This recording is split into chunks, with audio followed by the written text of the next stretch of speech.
Hello and a warm welcome to mom I love and I am Shubhashree. आज हम लोग जानने वाले हैं कि एसओएफ ओलंपियाड एग्ज़ाम 2022 और 2023 में अगर आपका बच्चा अपीयर कर रहा है फ्रॉम क्लास 1 तो उसका सिलेबस क्या होना है। जी हाँ, अगर एसओएफ ओलंपियाड एग्ज़ाम जो मैथ्स का एग्ज़ाम है जिसे हम लोग आईएमओ भी कहते हैं, अगर आपका बच्चा क्लास 1 में है और वो अपीयर कर रहा है इन 2022 एंड 2023 तो उसका सिलेबस जो है वो आज हम इस वीडियो में देखने वाले हैं। अगर आप दूसरे एसओएफ एग्ज़ाम की भी तैयारी कर रहे हैं तो मेरा ये प्लेलिस्ट ज़रूर देखिएगा। उसमें मैंने सारे डिटेल्स वीडियो डाले हैं रिगार्डिंग एसओएफ ओलंपियाड एग्ज़ाम। अगर आपने मेरा चैनल अब तक सब्सक्राइब नहीं किया है तो ज़रूर सब्सक्राइब कीजिए ताकि जब भी मैं कोई नया वीडियो डालूँ आपका उसका नोटिफिकेशन तुरंत मिल जाए। तो चलिए मैं आपको अपने कंप्यूटर स्क्रीन पे लेके जाती हूँ।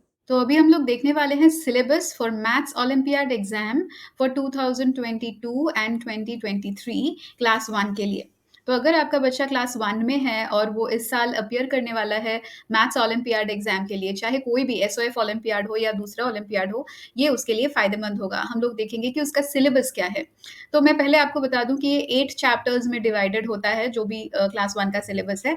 तो एक-एक चैप्टर में क्या-क्या इंक्लूडेड है वो भी मैं आपके साथ आज शेयर करूंगी। तो फर्स्ट ऑफ ऑल हम यहाँ देख सकते हैं कि चैप्टर 1 जो है उसमें हम लोग नंबर सेंस की बात कर रहे हैं।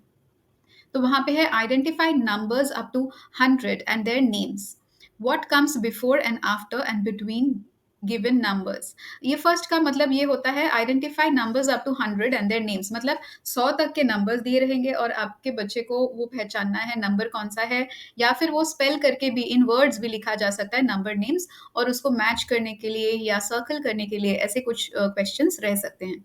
अगर आपको ये देखना है कि चैप्टर वाइज आपके अपने बच्चे को कैसे प्रिपेयर करना है for class 1 olympiad maths exam, तो आप मेरे अगले वीडियोस ज़रूर देखिएगा, क्योंकि मैं हर एक चैप्टर का जो है डिटेल्स में कैसे क्वेश्चंस आते हैं ओलंपियाड में और उनके आंसर्स कैसे करने हैं वो सब मैं डिटेल्स में लेके आऊँगी।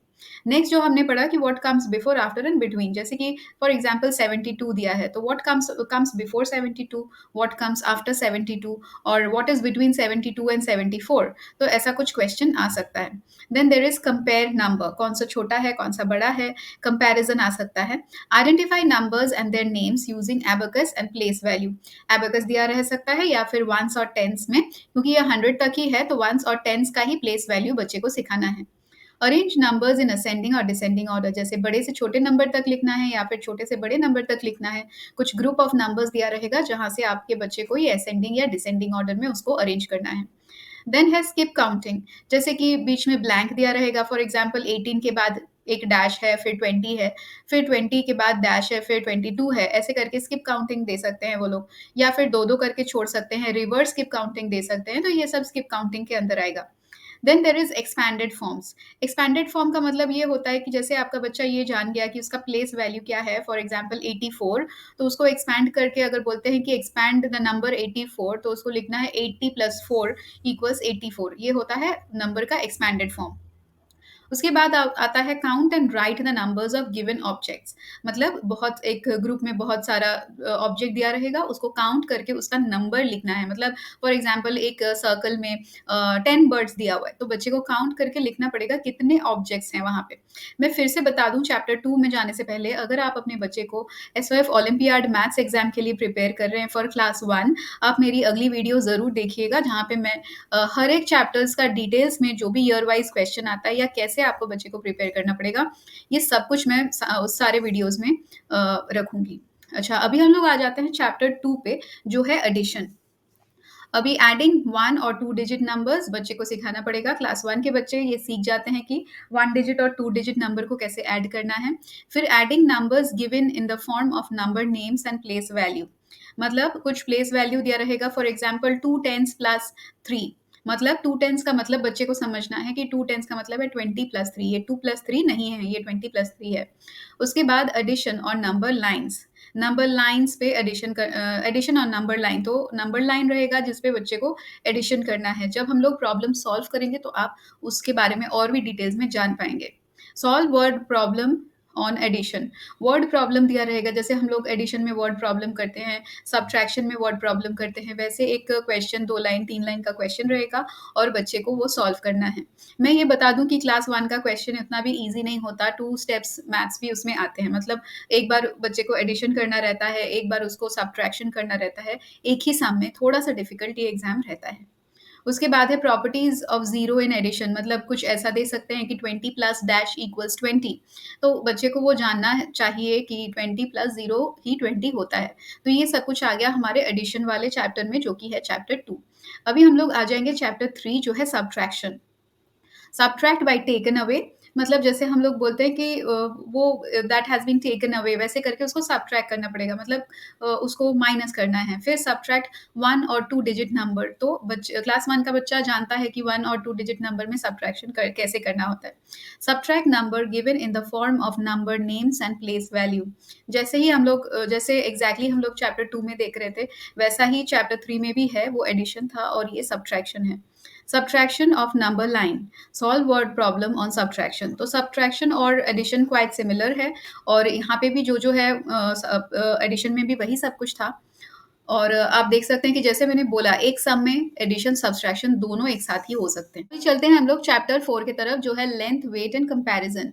तो क्या है, फर्स्ट चीज हम लोग इसमें देखेंगे comparing length and weight. For example, 2 trees दिए रहेंगे या फिर 2 स्टिक्स या कुछ भी 2 चीज ऐसे रखे रहेंगे, and they will be asked कि दोनों का लेंथ टोटल कितना है या फिर कौन सा बड़ा है, या दोनों को ऐड करने से कितना लेंथ मिलेगा। ये डिफरेंट टाइप ऑफ हो सकता है, या फिर वेट भी हो सकता है कि एक वेइंग स्केल पे अगर एक एप्पल का वेट इतना है तो 10 एप्पल का वेट कितना होगा, ऐसे। पर उतना मल्टीप्लिकेशन बच्चों को नहीं दिया जाएगा, बहुत ही ईजी रहेगा, लेकिन ये चीज़ एक समझने वाली बात है जो शायद आपके बच्चे को अलग से समझाना पड़े। नेक्स्ट है measuring length using span, feet unit, palm, cubit, pace etcetera. तो ऐसे क्या होता है कि फॉर एग्जांपल एक पिन दिया हुआ है और बोलते हैं कि एक ब्रश का जो लेंथ है it is 4 pins is equal to 4 pins. तो फिर दूसरे चीज का क्या लेंथ है, ऐसे करके एग्जाम्पल्स मैं आपको दूसरे वीडियो में दिखाऊंगी, तो ये और ज्यादा क्लियर हो जाएगा। फिर उसके बाद है measuring weight using weighing scale and length using ruler और measuring tape. Identification of tallest, shortest, further, nearer, thicker, thinner, smaller, bigger object. तो ये सब आपके बच्चे को आना चाहिए। ये सब वर्ड्स का मीनिंग क्या है, इन दोनों का डिफरेंस क्या है, ये सब कुछ क्लास 1 के बच्चे को आना चाहिए। मेजरिंग डिस्टेंस बिटवीन 2 ऑब्जेक्ट्स, मतलब उसको सिर्फ माइनस या प्लस ही करना है। इस मतलब क्लास 1 के जो भी एग्जाम्पल्स मैं आपको दिखाऊंगी आप देख सकते हो, लेकिन उसमें से उसको ढूंढना है कि दोनों ऑब्जेक्ट्स के बीच में डिस्टेंस क्या है। फिर उसके बाद हम लोग आते हैं चैप्टर 5 में, जो है टाइम। बच्चे ऑलरेडी क्लास 1 में टाइम सीखना शुरू कर देते हैं, तो हम लोग देखते हैं भी टाइम में क्या-क्या है।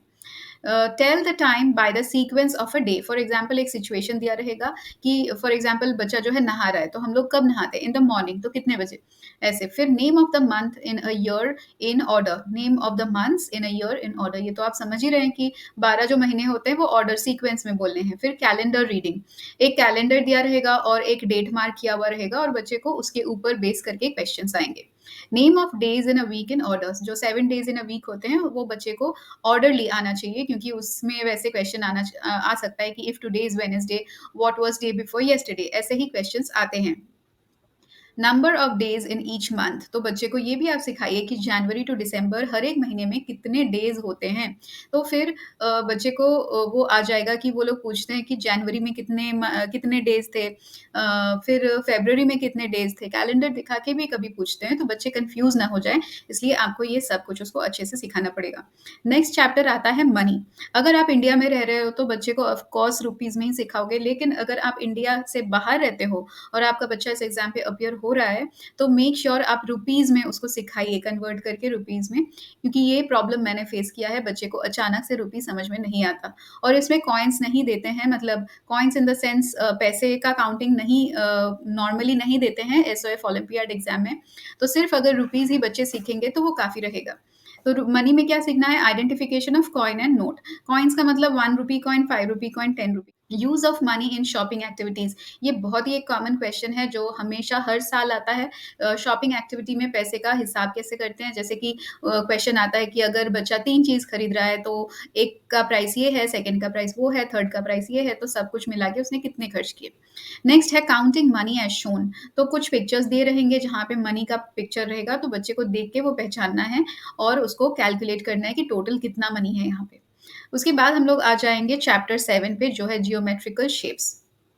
Identifying the shapes and solids bye their names and drawing. तो आपको जो है 2D और 3D शेप्स बच्चे को समझाना है, जैसे कि स्क्वायर, सर्कल, क्यूब्स, स्फीयर, ये सब कुछ बच्चे को आना चाहिए।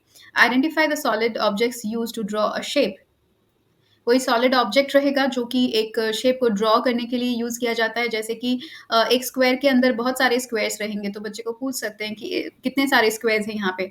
तो बच्चे को इंडिविजुअली आइडेंटिफाई करना है कि एक बड़ा स्क्वायर है, उसके अंदर सॉलिड और शेप्स हैं, और भी 4 स्क्वायर्स हैं, जो मिला के 5 स्क्वायर यहाँ बनते हैं। उसके बाद है identify the shape to be used in the formation of a solid. जैसे कि वो स्क्वायर का एक पार्ट नहीं दिया रहेगा, मतलब 4 क्वार्टर्स में से 1 क्वार्टर मिसिंग होगा, तो बच्चे को आइडेंटिफाई करना है कि जो गिवन ऑप्शंस है उसमें से कौन-सा इसका सही मैच है। उसके बाद है properties of shape, rolling and sliding. ये भी बहुत कॉमन क्वेश्चन है, जहाँ पे पूछते हैं कि जो शेप है, 4 या 5 4 ऑप्शन रहते हैं और उसमें से पूछा जाता है which one can roll but can not slide, या which one can slide but can not roll. तो बच्चे को प्रॉपर्टीज पता होना चाहिए कि जो सर्कल या राउंड शेप में होता है वो रोल कर सकता है, स्लाइड नहीं कर सकता, और जिसका फ्लैट बेस हो सकता है वो स्लाइड करता है, रोल नहीं कर सकता। तो ये प्रॉपर्टीज बच्चों को पता होना चाहिए। Counting the shapes and solid in a figure, जैसे कि मैंने आपको बताया कि कुछ पिक्चर्स रहती है, जैसे कि ट्रेन का पिक्चर है, तो वो बहुत सारे शेप्स में दिया गया है, तो वो लोग पूछते हैं कि इसमें सर्कल कितना है, इसमें स्क्वायर्स कितने हैं, तो ऐसे क्वेश्चन आते हैं। अभी हम लोग आ गए हैं अपने लास्ट चैप्टर पे, जो है चैप्टर 8, लॉजिकल रीजनिंग। तो उसका फर्स्ट है number pattern. Identify the before and after number in a given sequence. कि एक सीक्वेंस रहेगा, चाहे वो मतलब बहुत सारे डिफरेंट सीक्वेंस रहते हैं, वो प्रैक्टिस से ही आपको पता चलेगा। और अगर आप जानना चाहते हैं कि कैसे प्रैक्टिस करना है, तो मैं दूसरे वीडियो में आपको डिटेल्स में हर एक चैप्टर का डेफिनेशन, एग्जाम्पल्स और उसके आंसर्स, क्वेश्चन आंसर्स, सब कुछ आपके साथ शेयर करूंगी। फिर है figure pattern. Identify the missing और next pattern in the given sequence. तो आपको समझ में ही आ रहा है, जैसे मैंने बताया था कि अगर एक सर्कल है, उसके 4 क्वार्टर्स में से 1 मिसिंग है, और आपको 4 ऑप्शन दिए जाएँगे कि कौन-सा इसका एग्ज़ैक्ट मैच है। उसके बाद comparison, which one is inside, outside, rolling, sliding, on, under, above, below, top, bottom, और भी बहुत सारे हो सकते हैं।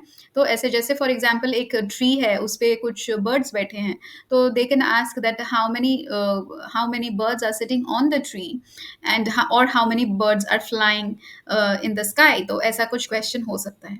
मेजरिंग यूनिट्स के बारे में क्वेश्चन हो सकते हैं। Find the odd one out, तो जैसे 4 कुछ दे सकते हैं और उसमें से पूछ सकते हैं कौन सा ऑड वन आउट है, आप उसको मार्क करो। Identify the shape to complete a given pattern. जैसे ये बहुत सिमिलर है, ये जो मैंने जो पहले बताया था फिगर पैटर्न का, जो है उससे ही बहुत सिमिलर है। उसके बाद ordinal number and ranking from left and right. ये बहुत इंपॉर्टेंट है, इसका भी हर साल एक ना एक क्वेश्चन आता ही है। Ordinal numbers like first, second, third, fourth, तो रैंकिंग पूछते हैं, या तो लेफ्ट से पूछते हैं या तो राइट से पूछते हैं। फिर है finding relation between given pairs.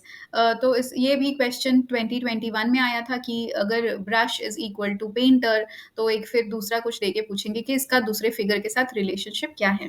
और लास्ट है ग्रुपिंग ऑफ ऑब्जेक्ट्स, मतलब आपको ग्रुप करना पड़ेगा। दे माइट से कि 4 ग्रुप्स ऑफ 5 ऐसे करके, तो बच्चे को वो 4 ग्रुप्स बनाना है, जिसमें कि 5 ऑब्जेक्ट्स रहेंगे एक एक ग्रुप में।